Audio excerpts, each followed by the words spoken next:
Let me just give you 5 quick items to make sure that you get the maximum result. Real simple. I'm going to do it real quick because we got to finish. The difference in people, the difference in performance, the difference in the final result, the outcome, is it usually dependent upon skill? Is that what makes one person better than another, yes or no?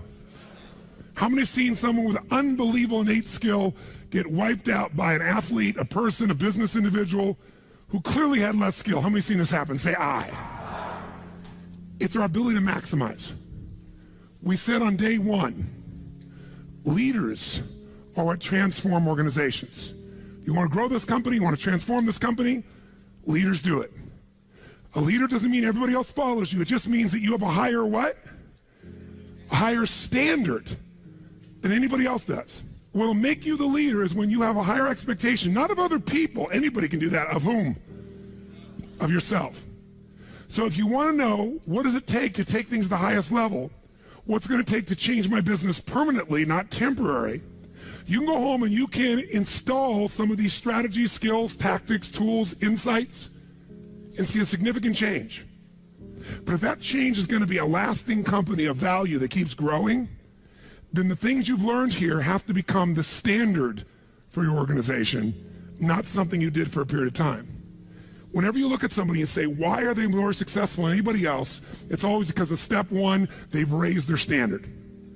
If you go back home and you want to change your life in any way, personally, professionally, or your company, as boring as it sounds, as stupid as it ain't it sounds, you might say, I spent all this time, this energy, this money, and you're going to tell me to raise my standards? Yes. Because even though that's not sexy, it is the only thing that creates lasting change. You can go on a diet and you can lose weight, but what will that person eventually do? They'll go where?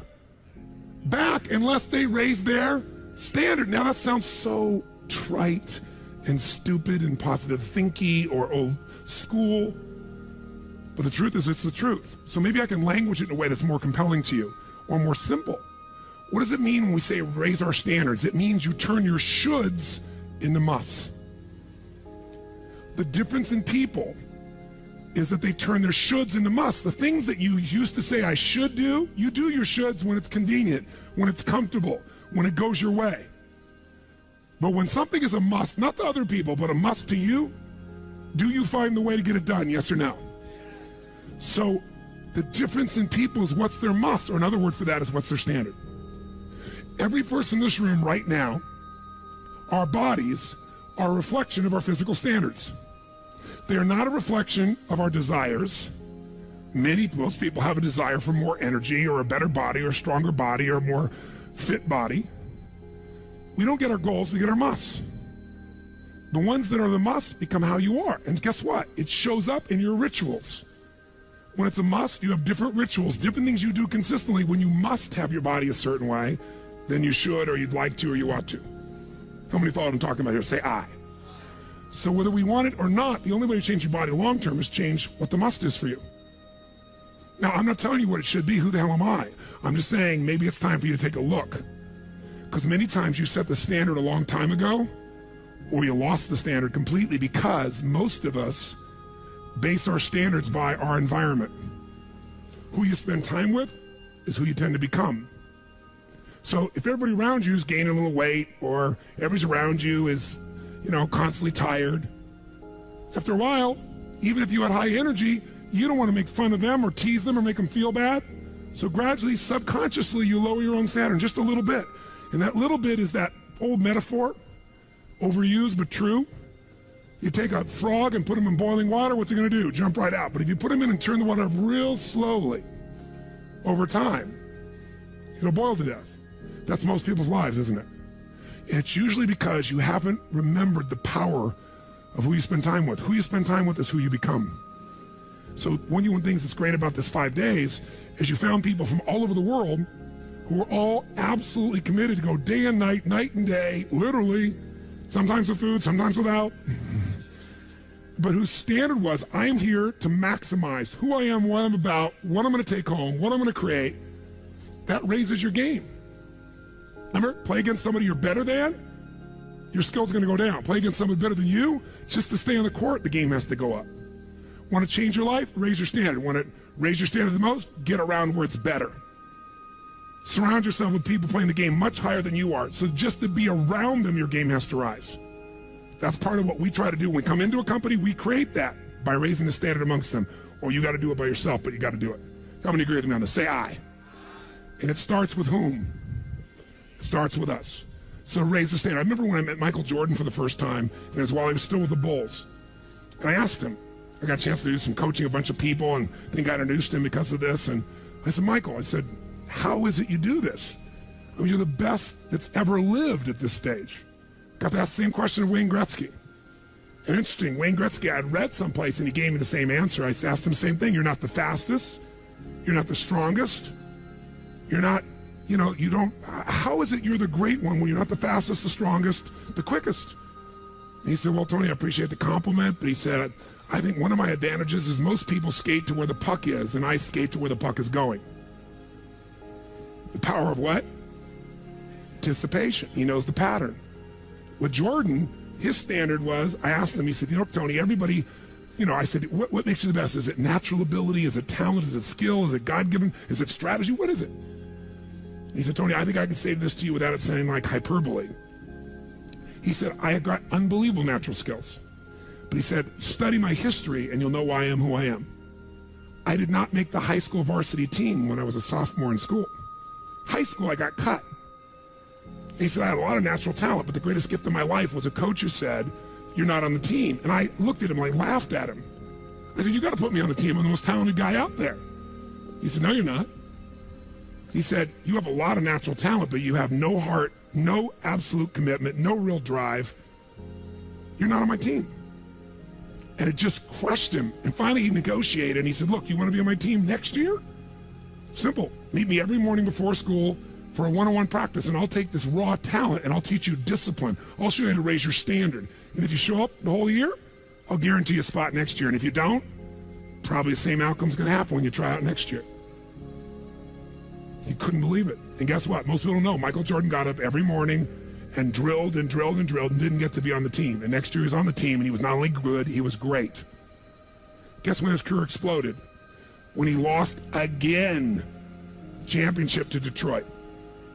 And he was on the bus. He said he was crying in the back of the bus, physically crying, pissed off at all the other players that they hadn't done their job. And something inside of him snapped and realized, crying, whining, blaming everybody else is not the problem.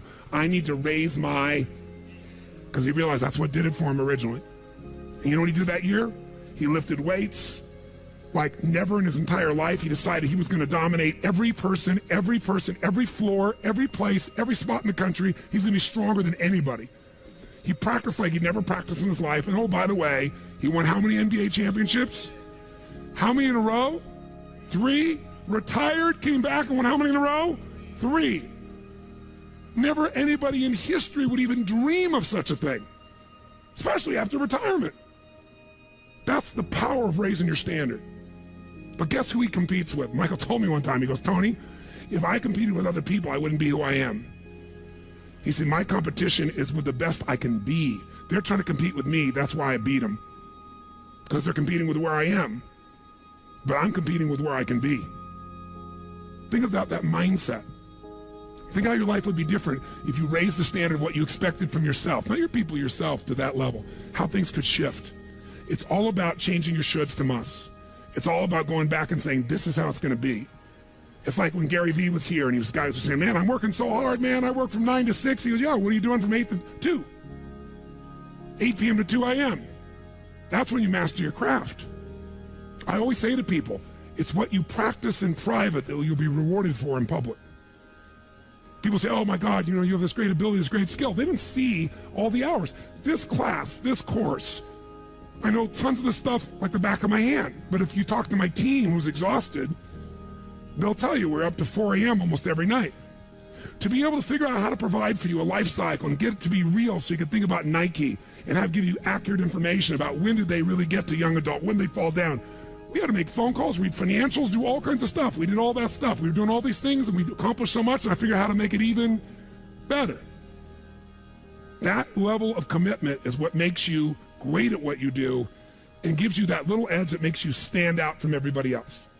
And that standing out is what makes somebody absolutely own an industry or brand themselves like nobody else in the world. That process is what this is about. Raise your standard. When you got to go home, you got to say, where are we going to raise the standard? What am I going to take that's been my should and make it absolute must? Where are we going to do that as a team and how are we going to pull it off? Now, who here has ever, by the way, your income right now is a result of your standards as well. It's not the industry and it's not the economy. Who here is making more money today than you made 10 years ago? Let me see your hands. How many feel like it's not enough today? Let me see your hands. And how could that be? Real estate's so cheap now. Computers are cheaper than they were then. You get so much more for your money. Because once you achieve a level, who knows what happens? You immediately, you close the gap, you create a new gap. That's because that's what makes us grow. Who's willing to go back to where you were 10 years ago? Not many. Some of you would be because it's gotten worse in the last 10 years for you. But the majority, there's no way. See, once you're fortunate enough, if you don't like cleaning house, once you're fortunate enough to have somebody clean your toilets, you will not be doing that again. Unless you like that. You'll find somebody who loves cleaning toilets and you will pay them handsomely. Because now to go back and do that, once you've had the privilege of not having to do that, it's a different game. It's a gross metaphor, but who gets what I'm talking about here? Say I. Once you have a must, you find a way to get to it. Every one of you in this room is earning what you must earn, not a dime more. Don't get me wrong, you might have big goals, big desires, but it's not a must for you. Because even when the economy crunches, if it's a must, you will find the way. How many agree with me on this? Say I. See, when it was a must for me to get at one level, I did. I remember it was a must for me to finally make $1 million a year. I had my son Jarek going to be born. I swore I would never have a child unless I was financially set, and I wasn't financially set. And he was on his way. I went from $38,000 a year to making $1 million a year in the next 12 months. And that was all BS. In my head, I thought all my growing up, all the pain was because my parents fought because there was no money. They would have fought anyway. Because I believed that, though. I raised the standard, made it happen. And then I made $1 million a year for 7 straight years. Even though I built 5 more companies, even though I was helping more people, I made the same amount of money. Guess why? That was my must. At some level above that, seemed greedy. Now, it wasn't like I had this incredible lifestyle. I owned a magical home. I had this place called the Del Mar Castle overlooking the ocean in Del Mar, California. But I was on the road, staying at the Ramada Inn in Milwaukee with shag carpeting and smelly, dead animals on the wall on my birthday. And my maid, she's back at home in the castle going, "Oh, Mr. Robbins, happy birthday. Oh, I can't help thanking you. It's so wonderful. Oh, Mr. Robbins, it's so beautiful here. I was sitting out in the jacuzzi overlooking the ocean. Oh, yes. Oh, I've lost 22 pounds. I can't tell you. It's been so amazing. I get on your Stairmaster and I watch Oprah. I love your gym, Mr. Robbins." And I'm thinking, she's got a multi-million-dollar lifestyle. How many can relate to this in some way, right? So I went from 38,000 to $1 million because I changed my income. It became an absolute what? It was nothing about money. It was about growing. Because I knew to make more, I'd have to help more people. I'd have to expand. And I came with this goal. I wanted to feed all the people in San Diego that were homeless. First, my goal was 1/3 of the homeless people. And then my goal was everybody. I said, if I can go from 38,000 to $1 million, I should be able to go from $1 million to $3 million in 3 years. And I did it in 12 months. I found the why. I found the reasons. I got a different RPM. But it became a must for me, not a should. You're meeting your must, my friends. Maybe it's time to change your must. Some people's must is to survive. Some people's must is to be okay. Some people's must is to have freedom. Some people's must is to have more than they could possibly spend. Some people's must is take care of everybody around them. Whatever your must is, you're going to get it. When you leave here, get clear on your must. Or raise your what? Step 2, real fast. I'm going to do it real fast. Who here's ever raised the standard and you get out there and you go, I'm going to go do this, and I'm committed. I'm going to change this. I'm going to make that happen. I'm going to lose 50 pounds. I'm going to take my company to the next level. And you're all excited. And then all of a sudden this voice in your head goes, who are you kidding? Who's ever had one of these? Raise your hand. Say I. So once you raise your standard, you got to get certainty behind it. You can sustain it. And that means you got to change your limiting beliefs. You got to change your limiting beliefs. And who has limiting beliefs, by the way? Who? Everyone does. So you got to become aware of it and you got to destroy it. Now, how to do that? Honestly, if you've been to the UPW, you know how. If you haven't, come join me in San Jose or someplace else. And who has limiting beliefs, by the way? Who? Everyone does. So you got to become aware of it and you got to destroy it. Now, how to do that? Honestly, if you've been to the UPW, you know how. If you haven't, come join me in San Jose or someplace else and come through the experience. When you change your limiting belief, everything changes. Because as you believe, so is it done unto you. If you believe you're right, or you believe you're wrong, you're right. Because whatever you're certain about, you find a way to support it. I always teach people to exercise. Try this, and if you know it, do it fresh. Look in this room real fast for everything that's brown in this room. I'm going to give you a test. What's brown? Quick, look for brown, look for brown, look for brown. Brown hair, brown clothing, brown. Close your eyes. Tell me everything you saw in this room that's red. Raise your hand if you see more brown in your head than red, and say I. Open your eyes. Now look for red, look for red, look for red, look for red, look for red, look for red. Look everywhere for red, look for red. Raise your hand if you found more red this time. Raise your hand, say I. Why? Because you're looking for it. Because whatever you focus on, you'll find. In fact, you'll find stuff that's not there. How many saw beige, called it brown just to feel successful? How many saw burgundy, called it red just to feel successful? See, once you believe something is a certain way, out of your need for certainty, you'll change things to meet that belief. Let me show you in 2 seconds flat why the rich get richer and the poor get poorer. I call it the success cycle, real fast. Draw yourself 4 squares, put them up on the screen here. You'll see, as I do this, take a quick look, you'll notice you've got the word potential up in the left-hand square. Up in the right-hand square is the word action. Bottom right is the word results. Bottom left is the word belief, or another word for that would be a sense of certainty. Potential, action, belief, results. And notice there's arrows in a clockwise fashion where they just keep feeding each other over and over and over again. So again, it's potential, action, results, belief, or another word for that would be certainty. Now, did you ever notice how rich people tend to get richer and poor people to get poorer? And I don't just mean rich in financial terms. I mean people that are rich emotionally. Did you ever notice how happy people tend to get happier? And depressed people tend to get more depressed? How many have found this to be true? Say I. It's because of the power of momentum and what I'm about to show you. So let me show you something here. What's the potential of any human being? You tell me, quick. Unlimited. Do most people's results reflect that true potential? Yes or no? No way. Why? Because most people aren't taking enough what? But is it possible to take a lot of action and still get lousy results? What if you got a salesman that works for you and they walk out and they knock on 100 doors and they say, you wouldn't want to buy anything from me, would you? Or they don't say that verbally, but they say it non-verbally. Is that going to affect their results? Yes or no? So it's not enough even to take enough action, because when we believe it's not going to work or we're uncertain, does that affect how much of our potential we tap? Yes or no? See, if you don't think it's going to work, you're not going to put out a bunch of your energy when you think it's going to fail. And by the way, when you're not sure, you tap little potential. Do you take little or a lot of action? When you're not sure, when you think it's not going to work, do you take massive action or little action? Now, when you take little potential with little action, what kind of results do you get? Little lousy results. And when you get lousy results, what does that do to your belief? You go, see, I told you it wasn't going to work. Told you it was a waste of time. And then, by the way, when you have less belief, how much more potential do you take? More or less? If it's possible, you tap less potential, more or less action. Less. And what happens to your results? They get even what? And now they got worse results. What does that do to your belief? And by the way, now you see the current economy. Isn't it true? Everybody out there is going, oh my God, the results are so bad, it's going to get worse in the future. So I better pull in my horns, there's less potential, so I'm not going to push as hard.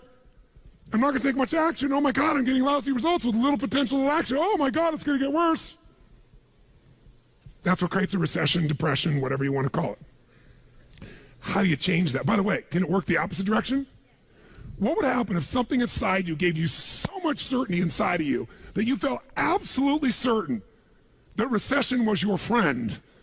That the worst economy for you was the greatest time on earth, that all you had to do is manage your state and apply your fundamentals and immerse, stay coached so you don't get off target, keep taking action, and you could own your business and you go to other people's businesses. How many believe that, by the way, now? Say I. When you have that kind of certainty, are you going to use more of your potential when you go home or less? Which one, my friends? Are you going to take less or more action? When you are certain and you use lots of your potential with massive action, what kind of results do you get? Massive action gets massive results. What kind of belief do you get now when you get better results? You go home, you use your core story. You go home and you take one of these techniques, you get a different response. You go home and you stimulate a new source of profit or income. You go home and you add a service. You go home and do anything.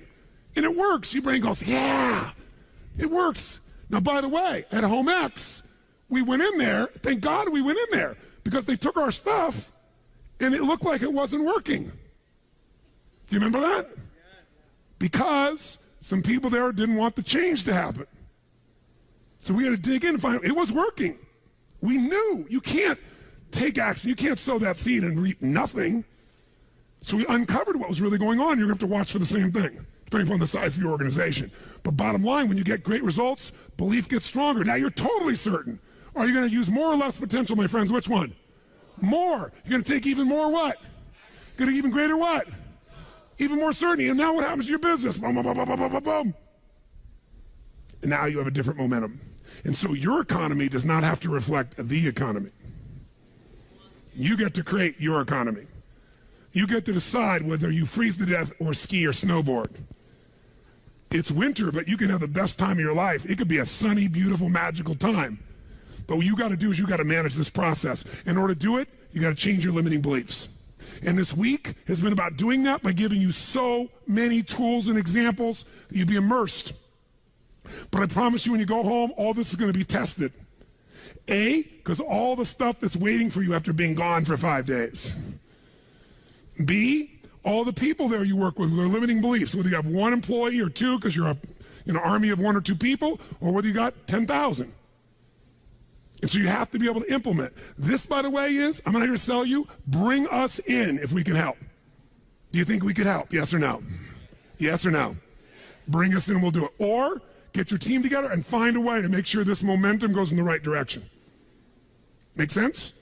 This is the must. If you have this high standard, but you don't really believe because the momentum's in the wrong direction, having the tools will be worthless.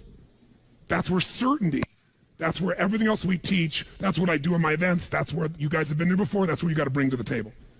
What are the 5 keys for integrating this? Number 1, you got to go home and raise your what? Come on, guys, raise your what? Which means turn your shoulds into. Step number 2, you got to go out and change your limiting what? Find anything that's limited you and destroy it.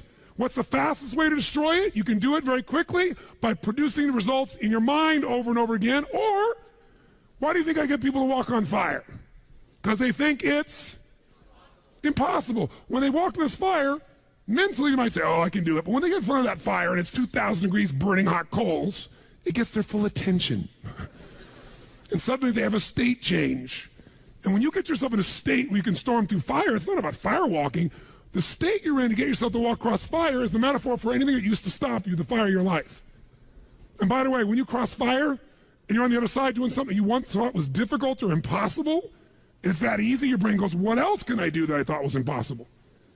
It's unbelievable. It's not intellectual, it's emotional.